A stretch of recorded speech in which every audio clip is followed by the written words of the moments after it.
하나님의 말씀은 고린도전서 14장 26절부터 40절 말씀입니다.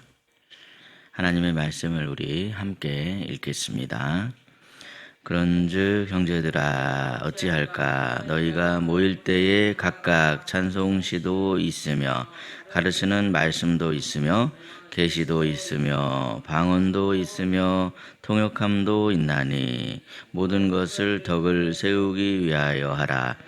만일 누가 방언으로 말하거든 두 사람이나 많아야 세 사람이 차례를 따라하고 한 사람이 통역할 것이요 만일 통역하는 자가 없으면 교회에서는 잠잠하고 자기와 하나님께 말할 것이요 예언하는 자는 둘이나 셋이나 말하고 다른 이들은 분별할 것이요 만일 곁에 앉아 있는 다른 이에게 계시가 있으면 먼저 하던 자는 잠잠할지니라. 너희는 다른 모든 사람으로 배우게 하고 모든 사람으로 권면을 받게 하기 위하여 하나씩 하나씩 예언할 수 있느니라. 예언하는 자들의 영은 예언하는 자들에게 제재를 받나니 하나님은 무질서의 하나님이 아니시오 오직 화평의 하나님이시니라. 모든 성도가 교회에서 함과 같이 여자는 교회에서 잠잠하라. 그들에게는 말하는 것을 허락함이 없나니 율법에 이른 것 같이 오직 복종할 것이요 만일 무엇을 배우려거든 집에서 자기 남편에게 물을지니 여자가 교회에서 말하는 것은 부끄러운 것이라. 하나님의 말씀이 너희로부터 난 것이냐 또는 너희에게만 임한 것이냐. 만일 누구든지 자기를 선지자나 혹은 신령한 자로 생각하거든 내가 너희에게 편지하는 이 글이 주의 명령인 줄 알라.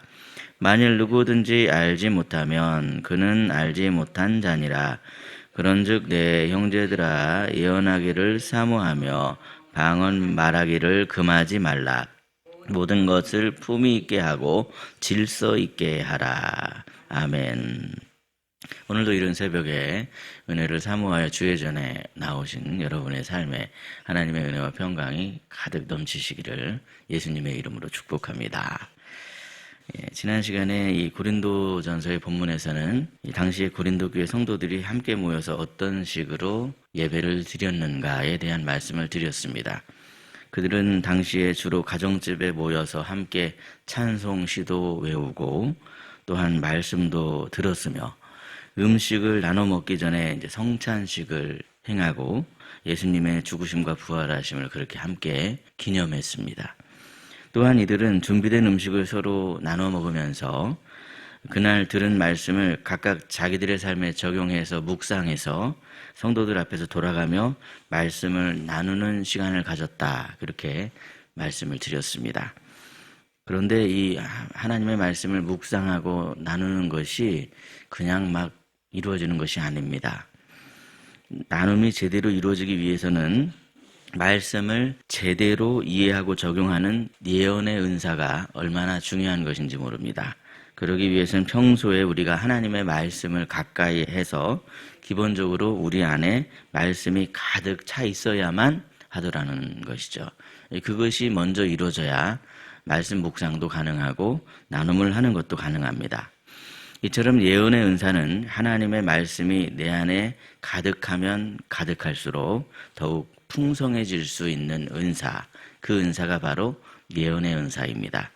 다시 말해서 평소에 말씀을 가까이 하지 않는 사람은 예언의 은사가 풍성해지는 것이 어려운 일이더라는 것이죠.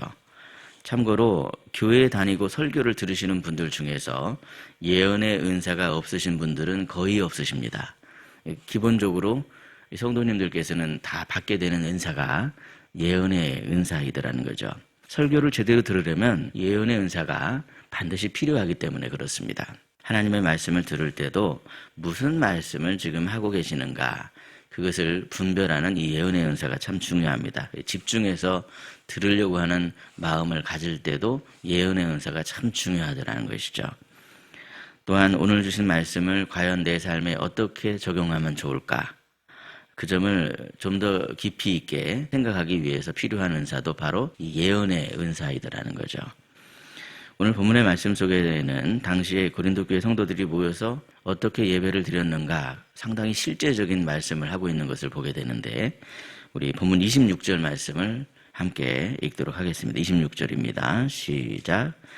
그런즉 형제들아 어찌할까? 너희가 모일 때에 각각 찬송시도 있으며 가르치는 말씀도 있으며 계시도 있으며 방언도 있으며 통역함도 있나니 모든 것을 덕을 세우기 위하여 하라. 아멘. 이 고린도 교회 성도들이 예배를 드릴 때 가장 큰 문제점은 뭐냐면, 방언의 은사를 받은 사람들이 이 예배가 진행되고 있는 상황에서 자꾸만 자기가 받은 방언으로 말을 하려고 했다는 점이 문제였습니다.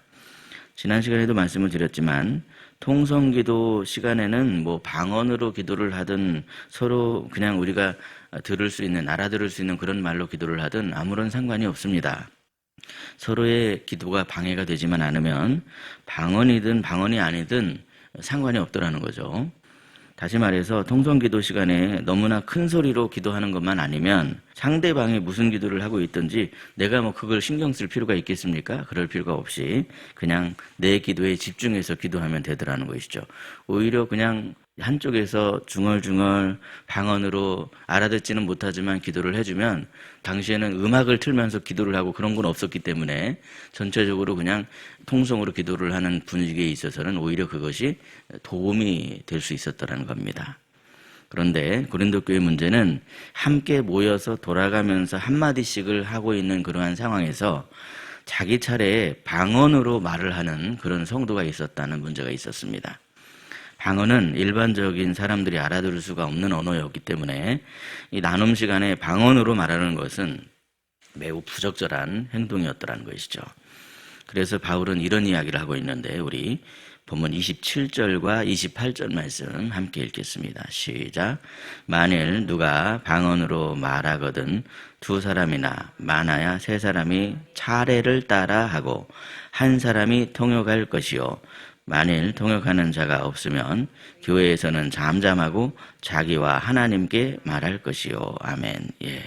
만약에 나눔 시간에 방언으로 말을 하고 싶으면 막 질서 없이 그냥 방언 받은 사람들이 방언으로 말을 하는 것이 아니라 차례를 따라서 방언을 하고 통역의 은사를 받은 사람, 통변의 은사를 받은 사람이 그 방언하는 것이 무슨 뜻인가를 해석을 해줘야지. 그런 통역을 하는 은사를 받은 사람이 없으면 차라리 이 나눔 시간에는 방언을 하면 안 된다라고 그렇게 선을 긋고 있는 모습을 볼 수 있죠. 이처럼 본문의 말씀은 사실 살펴보면 매우 당연하고 상식적인 이야기를 하고 있구나 하는 것을 우리가 알 수 있습니다. 그렇다면 여러분, 주로 들은 말씀을 적용하고 나누는 데 사용이 되는 이 예언은 어떨까요? 우리 본문 29절 30절 말씀인데 29절 30절 말씀 함께 읽겠습니다. 시작.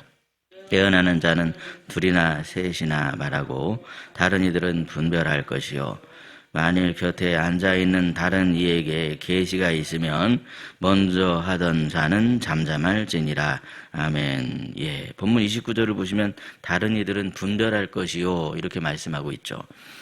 그러니까 이것은 누군가가 자기가 들은 말씀을 묵상한 것을 나눌 때 잘 들어줘야 된다는 겁니다. 가끔 보면 목사님들도 같이 나눔을 할 때 보면 다른 목사님이 나눔을 하고 있는데 자기는 무슨 말씀을 나눔할까, 그렇게 자기 나눔할 것만 신경 쓰면서 다른 사람 말은 안 들어주는 그런 목사님들도 계시는데 성도님들도 마찬가지라는 거예요.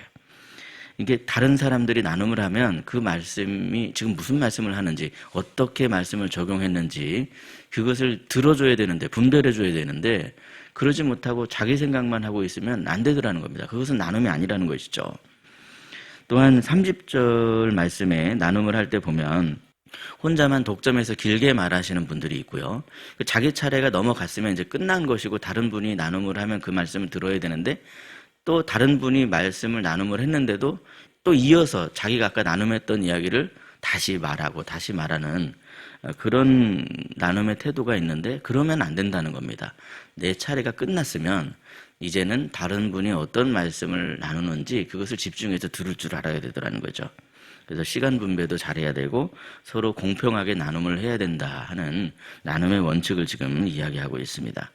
이처럼 본문의 말씀은 오늘날에도 그대로 적용이 되는 매우 상식적이고 보편적인 나눔의 원칙을 지금 말씀하고 있구나라는 것을 깨달을 수 있습니다. 본문 31절, 32절, 33절 말씀도 마찬가지입니다. 교회 안에서 나눔을 할 때 이제 한 사람씩 돌아가면서 질서 있게 나눔을 해야 한다 하는 그런 의미를 말씀하고 있고요. 특히 이제 32절 말씀은요. 왜 우리가 교회로 모여야 하는가? 왜 신앙생활이 혼자서는 불가능한가? 이것을 지금 깨닫게 해주시는 말씀입니다. 그냥 혼자서 말씀 묵상하고 적용하면 사람이기 때문에 실수할 수도 있다는 거예요. 실수할 수도 있고 잘못된 적용을 할 수도 있는데, 그런데 우리가 예언의 은사를 다 모두가 같은 성령에서 받은 그런 사람들이기 때문에 함께 모여서 나눔을 하고 서로를 분별해주면 서로가 서로를 보완해 줄 수 있고 보충해 줄 수 있다. 그러니까 함께 모여서 교회에서 신앙생활을 해야 한다. 이런 의미가 담겨 있습니다. 34절의 말씀도 이 말씀이 지금 여성을 무시하거나 폄하하고 있는 말씀이다라고 그렇게 오해를 하시면 안 됩니다. 당시에 고린도 교회 안에서 예배 시간에 나눔이 제대로 이루어지지 못하고 엉망이 되어버린 그 결정적인 이유가 무엇이었습니까? 바로 방언 때문에 그랬습니다. 방언의 무분별한 남발 때문에 이 말씀을 묵상하고 나눔하는 것이 잘 안 됐습니다. 그런데 우리는 34절 이하의 말씀을 통해서 당시의 나눔 상황에서 방언을 남발했던 주인공이 바로 여성들이었구나라는 것을 알 수가 있습니다. 물론 여러분, 이러한 상황은 이해가 됩니다. 이해가 되지 않는 게 아닙니다. 당시에는 철저히 남성 중심의 그런 사회였습니다. 여성들의 발언권이 거의 없었습니다.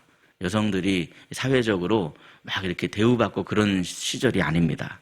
그런데 이러한 이 사회적인 상황 가운데 교회 안에서 여성들이 방언의 은사를 받았으니 그때 어떤 마음이 들었겠습니까? 어떤 마음이 들 수 있습니까? 교만한 마음이 들 수가 있다는 겁니다. 잘못하면 사람들 앞에서 방언을 마구 남발해서 교만해져가지고 그래서 자기가 막 방언하고 싶고 하는 그런 마음이 생길 수가 있더라는 거죠.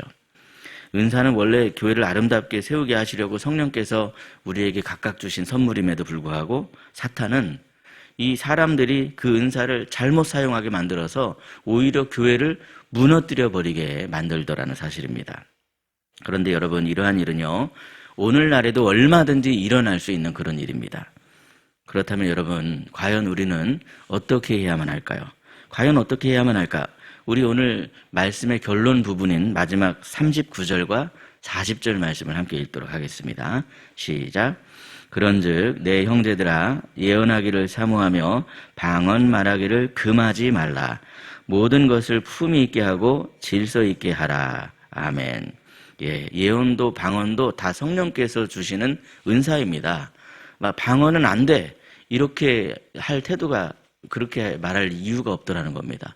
방언도 성령께서 주신 은사이기 때문에 이것을 적절하게 잘 활용을 해야 되고, 내가 기도할 때 깊은 기도 가운데 들어갈 때 방언 기도를 할 수 있는데 다만 질서 있게 품위 있게 하라, 이렇게 말씀하고 있는데요. 성령께로부터 여러 가지 은사를 받았던 고린도 교회 성도들은 마치 자기들만 영적으로 충만한 사람인 것처럼 스스로 착각하며 교만해져 버리고 말았습니다. 그렇다면 지금 이들이 놓치고 있었던 건 뭡니까, 여러분? 하나님의 말씀은 절대로 그들만을 위한 것이 아니라는 거예요. 여러분, 그것은 우리도 마찬가지입니다. 우리가 교만에 빠지면 하나님이 부어주시는 은혜를 제대로 누릴 수가 없습니다. 교만에 빠지면 하나님이 주신 은사로 교회를 든든히 세우기는커녕 오히려 교회를 무너뜨려 버리게 됩니다. 그러므로 우리는 교만을 버리고 더욱 겸손한 마음으로 하나님의 말씀을 가까이 하는 그런 성도가 되어야 합니다. 예언의 은사를 사모하라는 말씀에 바로 그런 의미입니다. 하나님의 말씀을 더욱더 가까이 하라. 은혜를 사모하라. 그래야만이 예언의 은사이든지 방언의 은사이든지 어떤 은사를 할지라도 그 은사들을 통해서 하나님이 주시는 영적인 축복을 풍성하게 누릴 수 있기 때문에 그렇습니다. 그러므로 오늘도 더욱더 겸손하게 하나님의 말씀을 사모하며 말씀을 가까이 하심으로 하나님이 주시는 은사로 품위 있고 질서 있게 가장 아름다운 성도의 삶을 살아가시는 저와 여러분이 되시기를 예수님의 이름으로 축복합니다. 기도하겠습니다. 우리에게 각종 은사를 골고루 나눠주시는 하나님 아버지 참으로 감사합니다. 주님이 주시는 은사로 풍성한 영적인 축복을 누리며 살아갈 수 있게 하심도 참으로 감사합니다. 우리에게 예언의 은사를 주셔서 하나님의 말씀이 들려지게 하심을 감사합니다.